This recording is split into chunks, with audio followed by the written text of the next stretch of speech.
In this section of the course, we're going to be covering details. We're going to add details to our ticket.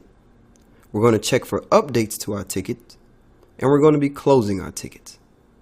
Let's go ahead and get started. I'm going to click sign in. And like I said, one of the things we want to do first thing in the morning is check for updates to our tickets. Maybe we got off work at 5 p.m. and third shift came in, maybe 7 to 11 overnight. So let's go ahead and check our updates on our tickets. Let's start with Anna Clark. Go here, we don't see anything. We'll go to resolution. Okay. We're going to go down to Nancy Wilson. We don't see any updates here. Go to resolution. And let's go down to John McDonald. User wasn't able to log in. Click resolution. Aha. So there is an update to this ticket. We see that our coworker put the date 5:30 and the time that the individual called, along with the username of the person that went ahead and updated our ticket. Now this is a great convention that a lot of IT professionals use. Like I said before, you can never have too many details. So now when I come into work, I know yesterday at 7:26 p.m. This coworker of mine, Frost T, that's most likely his last name and first initial, he reported that the user contacted the help desk to report a constant lockout. So now I see that this is kind of becoming a trend for this individual. So I'm going to follow up for them today. But let's go back up to Anna Clark. We know that we already resolved this for Anna.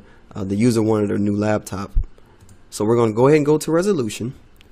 Now, one of the things that I like to do in IT is keep a log of my tickets, maybe in something like Notepad. That way, no matter what time I close the ticket, I have an accurate log of when the actual work occurred. So we're going to follow the same convention as our coworker Frost here. We're going to do the date, the time, and our username. So I'm going to go back up to Anna Clark. I'm going to click resolution. And I'm going to open up my notepad where I have my logs already predefined. We see here at Anna Clark, I'm going to select this entire section, hit copy, and paste. Sorry, let's highlight this again. Try one more time. Oh, there it is. Sorry. All right, so we see our details here in the ticket. We have our date that the work was done, the time that it was completed, also with our username. I'm going to click save. Now let's go ahead to our next individual, Nancy Wilson. And we're going to do the same thing. I'm going to go to resolution. Go here, select this entire section, hit copy, and paste. Hit save. And last but not least, we're going to go to John McDonald. I'm going to copy this entire section here. And also we're going to add a little bit of information. We're not going to close this ticket because we see that he's still having a little bit of an issue. But we can still add the information that the work that we did basically to this ticket. See if I can go ahead and there it is. Click edit. So we're going to add the information on the work that we did for this individual. We know that we contacted the user and verified that the user was able to log in, but it was actually an Office 365 account. So we're going to click save. And the reason why we're not going to close this ticket out is because we see from our coworker, as stated before, that he's having a constant lockout. So we're going to check with him today to see if he's still having that lockout. So as I stated before, it's all about details. And the reason why details about your tickets are so important is because if there's no details and there's no ticket, it never happened. So sometimes IT professionals may get upset because they're constantly doing work for certain individuals, and sometimes that help goes unnoticed. Well, that's just the way it works in IT. If there's no ticket, it never happened. So it's always important to make sure that you put a ticket in for everything that you do in IT. So let's go ahead and go to Anna Clark. Let's go ahead and close this ticket. Make sure our resolution is there. Let's close our ticket. All right, we see this ticket has been closed successfully. Let's go down to Nancy Wilson. Make sure our resolution is there and hit close ticket.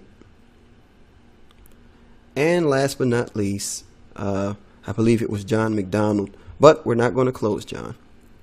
We see we have another ticket here by Jackie Wilson. The screen needed to be fixed, and we did indeed fix the screen. So let's go ahead and update this ticket. Do today's date, the time that it occurred. Let's just say 2 p.m. and put our initials.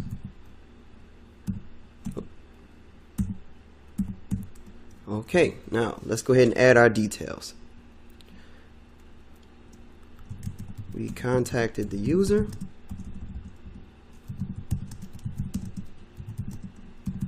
Replaced the defective screen.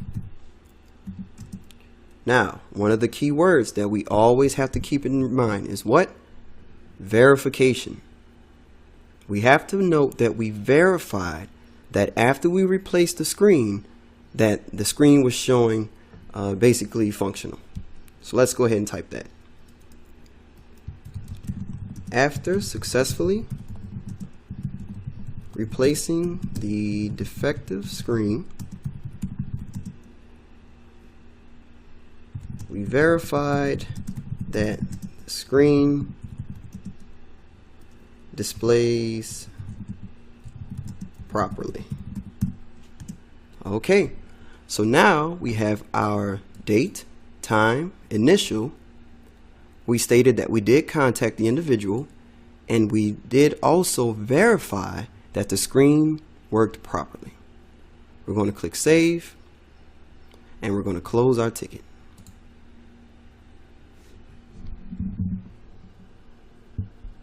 Okay, we see that the ticket closed successfully. So as stated before, guys, it's all about details. That's the only way that you can cover the work that you actually complete in IT. And it also helps with showing a history of the individual as well. If this is something that's common that's going on, something like John McDonald, maybe he's been getting locked out over the past 3 to 4 weeks. This is something that we can maybe look at for his Active Directory account or different things like that. So I hope you guys enjoyed this course.